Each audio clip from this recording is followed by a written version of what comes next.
నేను కాలేజ్ స్టూడెంట్గా ఎలా ఉన్నానో అలాగే ఇప్పుడు తిరుగుతున్నాను. అంటే అప్పుడు మా మమ్మీ నన్ను చూసుకునేవారు. మమ్మీ తర్వాత అన్ని విషయాల్లో ఆవిడ షీ విల్ బి చాలా ఫ్రీగా ఉంటారు. మా నాన్నగారు పోలీస్ ఆఫీసర్ కాబట్టి మా నాన్నగారు నైట్ మేము పడుకున్న తర్వాత వస్తారు, పొద్దున్న మేము లేచే లోపల వెళ్ళిపోతారు. సో మా నాన్నను ఓసారి 1 వీక్ గ్యాప్లో చూస్తూ ఉంటాము. సాటర్డే సండే స్కూల్ లేని టైంలో అలాంటి సమయంలో మేము సరే మా డాడీ వస్తారు అని నైట్ మేము మెలుకుండి వెయిట్ చేసి చూసిన రోజులు ఉంది. మిగిలిన టైంలో మేము చూసేది. సో మమ్మీతో అన్నీ నేనే పెద్ద కొడుకు, అన్నీ మమ్మీని తీసుకెళ్ళడం తీసుకురావడం. పెద్ద కొడుకు నేను అండ్ మధ్య రాజశేఖర్, గుణశేఖర్, చంద్రశేఖర్. చిన్న కొడుకు నేను అంటే చాలా ఇష్టం. నా తర్వాత చిన్న కొడుకు ఇష్టం మమ్మీకి. సో ఇలా పెళ్ళి అయిన తర్వాత జీవితతో మా మమ్మీకి నిజంగానే జీవితం వచ్చి మమ్మల్ని దూరం చేసేసింది అని ఒక ఫీలింగ్ ఫస్ట్. తర్వాత ఆవిడకి వచ్చి పోను చూసి లేదు జీవిత వల్లనే కుదురుతుంది నా కొడుకుని చూసుకోవడానికి, ఇంకెవరి వల్ల కుదరదు. నేను ఈ యాక్టింగ్ ఇదంతా ఉంటే నేను కొంచెం మమ్మీ ఎవరికి భయపడరు. మమ్మీ ఎలాంటి మమ్మీకి ఎడ్యుకేషన్ లేదు, కానీ ఆ ఎడ్యుకేషన్ లేని దానివల్ల ఫాదర్ పోలీస్ ఆఫీసర్గా ఉండి ఎవరైనా గెస్ట్ తీసుకొచ్చి 4 కాఫీ పెట్టు అంటే కాఫీ తీసుకొచ్చి ఇచ్చేసి ఆ తర్వాత గొడవ చేస్తుంటారు. ఏంటి ఇదే పని నా జీవితం అంతా కాఫీ, మీ వచ్చే గెస్ట్లకి కాఫీ వేసిచ్చి అది వేసిచ్చి భోజనం పెట్టించి ఇదే నా పని అని మా మమ్మీ అంటుంటారు. నేను కొంచెం పెద్ద అయిన తర్వాత ఏంటమ్మా మీకు ఎడ్యుకేషన్ లేదు కాబట్టి మీరు ఇలా మాట్లాడుతున్నారు, అలా కాదు నువ్వు చెయ్యాలమ్మా, డాడీ పోలీస్ ఆఫీసర్ కదా, ఆయన ఫ్రెండ్స్ వస్తారు పోతారు, నువ్వు అడ్జస్ట్ చేయాలి అని. ఒక్కొక్కసారి ఆవిడ అర్థం చేసుకోకపోతే నా కోపం వచ్చి నేను భోజనం చేయకుండా అలా మొదలుపెట్టి ఆవిడకి నేనంటేనే కొంచెం భయం వచ్చింది. సో ఆవిడ పెళ్ళి అయ్యి కొన్ని ఇయర్స్ తర్వాత జీవిత దగ్గర అడిగేది ఏంటి పులి అదేంటి కేజీ లోపల వెళ్ళిపోయిందా, నువ్వు వెళ్ళి మాట్లాడమ్మా, వాడితో ఎవరు మాట్లాడలేరు అన్నట్టు మా మమ్మీ అంటది. సో మమ్మీకి నచ్చిన కోడలు జీవితానే నెంబర్ 1గా. అందుకే మమ్మీ అన్నానగర్లో ఉంటారు మా ఇంట్లో, చెన్నైలో, లేదా హైదరాబాద్ వస్తారు, మా ఇంటికి వస్తారు. ఇంకో తమ్ముడు అక్కడే ఉంటారు, వాళ్ళ ఇంటికి వెళ్ళరు, పెద్ద తమ్ముడు ఇంటికి వెళ్ళరు. సో మమ్మీకి అంత ఇష్టం. అండ్ నేను కాలేజ్ స్టూడెంట్గానే అప్పుడులాగా తిరుగుతున్నాను.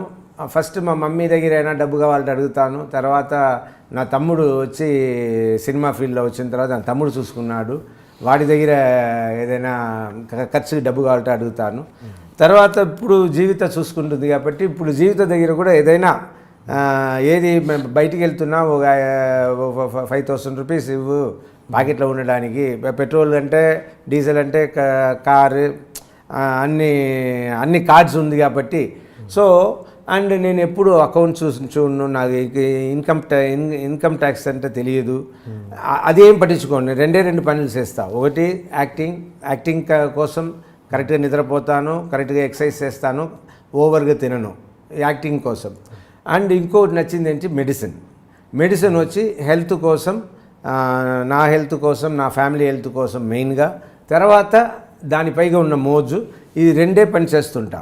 ఇప్పుడు కూడా నేను ఇంటి పనులు ఏమీ నేను పట్టించుకోను, అదంతా జీవితానే, మమ్మల్ని అంతా చూసుకోవడం జీవితానే. నేను జాలీగా మా పిల్లలతో అండ్ మా పెద్ద పాప 10 రోజుల పాపగా ఉన్నప్పుడే నేను షూటింగ్ తీసుకెళ్ళిపోయాను. అప్పటి నుంచి నేను ఎక్కడ షూటింగ్ అవుట్డోర్ వెళ్తే వాళ్ళు లేకుండా నేను వెళ్ళను. నేను పెళ్ళి అయ్యి పిల్లలు వచ్చిన తర్వాత ఒంటరిగా ఫ్లైట్లో ఇంతవరకు వెళ్ళలే. వెళ్తే పొద్దున పని ఉంది మేము చెన్నైలో, సాయంత్రం వచ్చేయచ్చు అన్నా కూడా 4 వెళ్తాము, 4 వస్తాము. ఎందుకంటే అది ఓ భయం ఏంటంటే నాకు ఫ్లైట్ అంటే నా కారు నేనే నడుపుతాను. ఏ ఫారిన్ కంట్రీ వెళ్ళినా కూడా నేనే నడుపుతాను. ఎందుకంటే ఇంకోరు నేను ఐఎమ్ గుడ్ డ్రైవర్, వాళ్ళపైకి నాకు అంత బిలీఫ్ ఉండదు, ట్రస్ట్ ఉండదు. సో కేర్ఫుల్గా నడపాలని నేనే తీసుకుంటాను. బట్ ఫ్లైట్ నేను నడపలేను కదా, సో ఫ్లైట్ అని యాక్సిడెంట్స్ అవుతుంది కదా, సో భయం. సో పోతే అందరు కలిసిపోతాం, లేదు ఉంటే అందరు కలిసి ఉంటాం అన్నట్టు. ఇప్పుడు ఈ మధ్యన ఫ్లైట్ సరే జీవితాన్ని ఒంటరిగా పంపించాలి, అవసరం వచ్చింది, పిల్లలకు స్కూల్ ఉంటుంది, జీవిత సెన్సార్ బోర్డుకి వెళ్ళాలి, రావాలి. సో ఇదంతా ఊరికి ఎగ్జాంపుల్. సో ఇలా వచ్చినప్పుడు దేవుడి దగ్గర నేను దండం పెట్టుకున్నప్పుడు, దేవుడా ఏం కాకూడదు జీవితానికి, లేదు మాకు ఏం కాకూడదు, భద్రంగా వెళ్ళి భద్రంగా రావాలి, జీవితాన్ని ఇది ఏ ప్రాబ్లం లేకుండా వెళ్ళి రావాలి అని దేవుడిని దండ పెట్టుకున్నప్పుడు దేవుడు నన్ను తిరిగి అడిగినట్టు ఒక ఫీలింగ్. అవును, నువ్వు మాత్రం కరెక్ట్గా ఉన్నావా, నీ ప్రాణం కోసం నువ్వు ఇంత అడుగుతున్నావు, నీ పిల్లల ప్రాణం కోసం అడుగుతున్నావు, నువ్వు చికెన్ తింటున్నావు, చికెన్ చంపుతున్నారు ఇంట్లో, మేక మాంసం తింటున్నావు, అది కరెక్టా అన్నట్టు అడిగినట్టు ఫీల్ అయ్యి, లేదు నేను ఇంక పైకి తిన్నాను, వెజిటేరియన్ అయిపోయాను. సో నేను ఇప్పుడు వెజిటేరియనే. ఇంతకుముందు 5 years కంటిన్యూస్గా వెజిటేరియన్గా ఉన్నాను. తర్వాత నా యాక్టింగ్ ఈ ఫీల్డ్లో ఉన్నదాని ఉంటున్నావు కాబట్టి వెయిట్ తగ్గిపోతున్నావు, నువ్వు స్ట్రాంగ్ లేదు అని మా మమ్మీ జీవిత అందరూ నన్ను ఫోర్స్ చేసి, పిల్లలు అందరూ ఫోర్స్ చేసి మధ్యలో ఒక 2 years ఐ వాస్ నాన్ వెజిటేరియన్గా ఉన్నాను. దేవుడి దగ్గర అప్పుడంతా క్షమాపణ అడిగుతూ, అది అప్పుడు వచ్చి ప్రాన్స్ తినను. ప్రాన్స్ తింటే ఒక్కొక్క ప్రాణం అని అనుకుంటాను. ఇంతకుముందు ఒక్కొక్క ప్రాణంని తినేస్తున్నాము అన్నట్టు ఫీల్ అవుతాను. మటన్ అయితే సరే అందరూ పంచుకుంటాము.